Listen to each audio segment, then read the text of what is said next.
માયા કોડનાની કે જેના નામે રોજ નવી હેડલાઇન્સ બનતી હતી, Maya Kodnani, who was sentenced to 28 years in jail, કે જે નરોડા હત્યાકાંડના મુખ્ય અપરાધી તરીકે પણ ખૂબ ચર્ચાયું.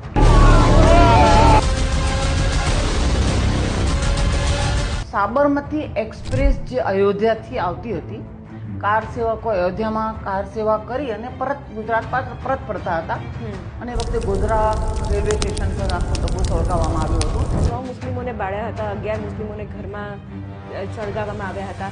એ બધી ઘટનાઓ તો બની છે, એના પુરાવા પણ મળ્યા છે, પણ માયાબેન ત્યાં હતા કે ન હતા એ મોટો ક્વેશ્ચન હંમેશા સર્જાતો રહ્યો છે. ગુજરાત હાઈકોર્ટની ડબલ બેન્ચ દ્વારા 1.5 વર્ષ સુધી સાંભળ્યા પછી મને નિર્દોષ જાહેર કર્યો. मायाबेन कोडनानी जो है निर्दोष बरी हो गई हैं.